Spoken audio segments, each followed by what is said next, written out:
یو څو مزاحیه داستان به درته وکړم ډېر زیات اسلامي پوینټونه مې تاسو سره شریک کړي دي حقیقي دي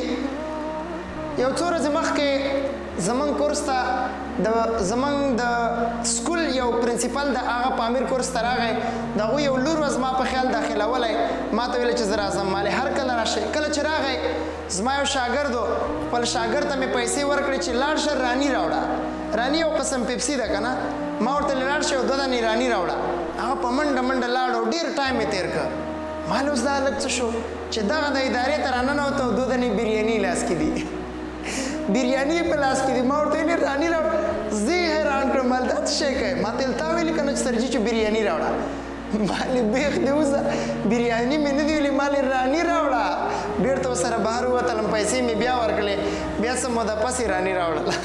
نو کله کله داسې اوقات هم کېږي دویم دا چې ورځې ډېر زیات سر مې درد کوو او سکول ته روان وم سکول ته روان هم ډېر زیات سر مې درد کو نو ما ځان سره یو 50 والا برګر واخیسته او سکول ته مې ځان سره ویوړه هغه مې ځان سره په یو میل باکس کې کېښوده او ما سره سردرد ګولۍ نه وې نو سکول کې مې پوښتنه وکړه یو شاګرد مې ولیږه مالې سردرد ګولۍ پیدا کړه هغه لاړ یو چا نه پیناډال ګولۍ را پیدا کړې 2 دانې نو ما ورته یو ګیلاس اوبه هم یو ګیلاس اوبه یې راوړلې پیناډال ګولۍ مې واخیستله او د استادانو کوټې ته لاړم ټیچرس روم ته لاړم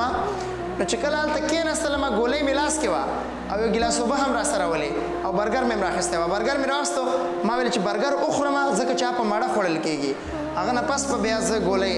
کړم نو یو استاد هغه په پښتو نه پوهېږي هغه اردو ژبه ده نو هغه ته ما استاد برګر هغه رانه برګر واخیسته ما لکه ګپ لګئ والله چې ما لکه ټوخ کې په خدای تعالی قسم که یو چپس هم راکړی ټول یې وخوړه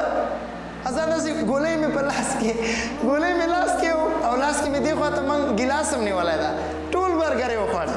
بس ما ونه شرمه او زر زر ګولۍ مې جیب ته کېښودلې ګیلاس مې کېښوده هماسې ووتله به نو کله کله داسې هم کېږي کلیر سر مې داسې درد کوو پوه شې هغه استاد هم لکه چې غلط پوه شي هغه داسې احساس وکړو چې استاد دا وخت له تا ته مې راوړی ده ما ورته صرف ست وکړو نو هغه بلا وکړه نو بیا یو قاري صاحب په هماغه سکول کې ډېر بهترینه شخصیت ده ما سر ډېر زیات خوږی دی هغه ما ته ویل راشه فضل استاد بیا زما سر یې د قرآن په څو ایتونو باندې دم کو والله چې هغه دمو قسم په خدای چې درد رانه لاړه د ارامۍ احساس مې وکړو نه کله کله داسې هم کېږي پوه شي کېدای شي ستاسو په ژوند کې هم شوي اوسېږي ښه ډېره زیاته مننه د ویډیو کتلو نه الله تعالی دې وکړي چې زما په ویډیوګانو نه تنګېږي او خدای تعالی دې وکړي چې څه ناڅه زما د ویډیوګانو څخه حاصلوئ پوهېږم چې دا یو څو ورځې کېږي په ویډیوګانو کې لږ سستي راغلې ده تاسو ته پته ده چې ما والد صاحب وفات شوی ده بیخي زړه مې نه کېږي چې ویډیوګانې ایډټ کړم یا ویډیوګانې جوړې کړم او اپلوډ یې کړم انشاءالله د دې نه پس ستاسو دپاره خپل ځان د اصلاح دپاره او ستاسو د اصلاح دپاره بهترین کلیپونه جوړوم او تاسو سره به شریکوم ډېره زیاته مننه د ویډیو کتلو دپاره ښه وخت السلام علیکم ورحمت الله